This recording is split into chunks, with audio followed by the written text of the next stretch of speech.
Well, hey everybody, welcome back to Gardening with the Landscape Connection. My name's Michelle. I own a garden center in Northern Illinois. I apologize for the sunglasses, but the sun is like right there and I'll be totally squinting if I don't have the glasses on. So if this is your first time here, welcome. And if you are somebody that is returning, welcome back.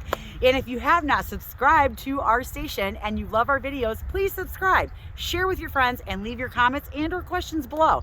I would love to be able to help you out and or answer any questions that you have. Today, I'm on the east side of my property where all of my garden beds are. I have 21 raised beds. Now, I didn't start with 21 raised beds, and I don't garden in all 21 beds. And I also am going to pre-apologize because I'm right next to the road, and there's a quarry about 1.5 miles away. And if trucks go by, and sometimes we get loud motorcycles or buses, oh, and that makes so much noise, I apologize ahead of time for that. But today what we're gonna do is I'm gonna show you what I've done to get ready for the garden season, because that's gonna start pretty quick here. So today it's around 47 degrees. The sun is kind of coming in and out of the clouds, and it's a little breezy. You can see my hair is blowing. It makes it a little nippy out here.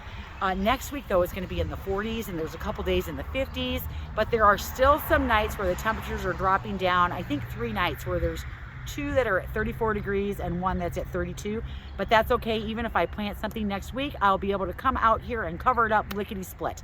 And if the seeds are underneath the ground, they'll still be okay. Now, last fall, one of the things that we require, let me go backwards a little bit. Let me give you a little bit of a backstory.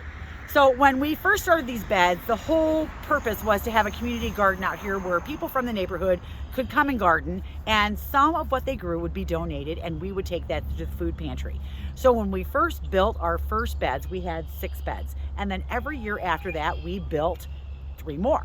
And we kept building until basically we didn't have any more people asking us for more beds, and we didn't have enough beds. So 21 is about where it ended. And we've had people that have come and gone over the years, and we've had people that have been gardening here since we first started 9 years ago. Now, every year we donate between 600 and 1,000 pounds. It really depends on what they donate and what they grow. So that varies from year to year. They can garden for free out here, and all they have to do is take care of their bed, harvest, keep it weed free. This is a chemical free area, so we don't allow them to use any pesticides or any weed killer in the beds. There have been a couple times where somebody has abandoned a bed and then the weeds were out of control, and then we had to dig everything out and quarantine the bed and put cardboard on it and let the sun just bake out all of those weeds over like a 1-year period before we started using the beds again. In the fall, we started to compost all the beds. I got about halfway. We want to redo that every fall. It's the best time to actually put the compost on the beds. But what happened was I ran out of compost, and then I ran out of time. So I still have some beds that need some compost on them now. So fall is the best time to do it, but you can certainly get away with doing it in the spring as well. We want to make sure that we're recharging these beds every year. It's like a big container. Here's a big truck. All right, so it's like a big container. The more you grow and the bigger it gets, and how you grow every year, it's using all of the nutrients that are in the soil. So when we filled our beds, I mean, these beds are 4 feet wide by 12 feet long, and they're 2 feet high. Think about how many bags of dirt that would have taken to fill those. We didn't do it that way. We actually bought bulk dirt to fill it up, and then we topped up the top of it with compost, and then you have settling every year, and when you pull stuff out, you lose some of the dirt. So we recompost them every year to make sure that we're putting nutrients back into the soil. Now, topsoil doesn't have any nutritional value in it whatsoever, and when you buy bulk topsoil, there is no government regulation on what's in that. It is the top 2 inches of the soil skimmed off from wherever they're getting it. And just because they pulverize it, that doesn't mean anything. That just means that they ran it through a machine and made it smaller. So you certainly could have weed seed in your topsoil. So over the years, we've had to battle with weeds that have come up, and then if you keep up on them, you eventually will get rid of them. And then adding that layer of compost every year also helps with that as well. So, I'm not here to tell you which compost to use, because every one of them does something different and does wonderful things. I'm here to tell you that if you have anything that you do for your beds, it's to add compost to it every single year to build up that soil. So if you have clay soil, add compost. It'll help with drainage. If you have sandy soil, add compost. It'll help with drainage. And there's all kinds of compost out there. There's cow manure compost and chicken compost and leaf compost and yard waste compost and mushroom compost. And if you buy bulk compost, just make sure that they have the certification for the compost, that it was heated to the proper temperatures, because it shouldn't smell and it shouldn't be producing any weed seed if it is a certified organic compost. And we bring it in here from a company from Garden Prairie, and they have all the certifications, and theirs is weed free, and they heat it up to the proper temperatures and all of that. So I don't have my hands on any of that yet, but I did go through and I did some beds. I had like 3 or 4 bags of chicken compost left, so I threw that in 3 or 4 beds, and then I had some cow manure compost. I just kind of grabbed a combination of everything and finished topping off the beds that needed the compost in them. Now, one of the things that you want to do to get your beds ready is, there's a lot of school thought on the no-till method, and I do have a couple gardeners out here that do not really cultivate their soil, and they do just fine with their gardens, but I am old school and I want to cultivate my soil. So this bed, as you can see here, I broke up all the soil and I've added 4 bags of compost to the top already. But before I did that, I went through and I got any of the weeds that were in there out. So I used my trusty little hoe, which I'm not sure where that is. I used my little weeder here. I love this thing. It's got this nice serrated edge here, and it's got a really long snout, I guess is what I'm going to call it, but it really can get down in there. And if you get a dandelion, it gets down underneath that taproot if you get it when it's young enough.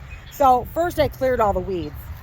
Then I took my hoe, and I like the telescoping hoe because it can be small and it can be long. You just twist it to lock it into place. It's got the hoe on one end and the tines on the other. This is made by Bond, so I really like this one. I also have another one that's a handheld one.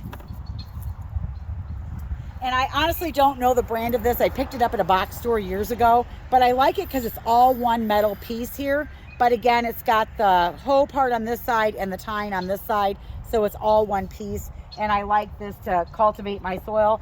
And it is easy for me to use these little tools to get in between my plants to dig out any weeds. Now, the reason that you do cultivate your soil is because you are wanting it to fluff, I guess. When I'm done with it, I want this to look like, crumbled chocolate cake, I guess is what I'm going to call it, because that's kind of what it looks like. But I'm doing this so that the nutrients and the roots and the water and all of that can permeate down through that soil. And it is a good idea to do it if you have clay soil and you need to amend, compost into your soil so that you can get better drainage because clay soil is horrible to grow in because it just is so goopy, I guess is the word for it. And when it's wet, you stick the shovel in it and it kind of goes like that. It makes that noise. So compost is a really good thing to do with that if you're, gardening in the ground. So this one here, I went through and I broke up all the soil. Then I added 4 bags of compost. They were 1 cubic foot bags. This one, I actually put the cow manure in this one, and then I just mixed the soil up. So now this one is ready to go. Now, I'm not going to put any fertilizer in it until I'm ready to plant. And when I do, I'll open the bag. I'm going to use the Biotone starter fertilizer from Espoma. I'm going to mix it right in, and then I'm going to plant in this bed.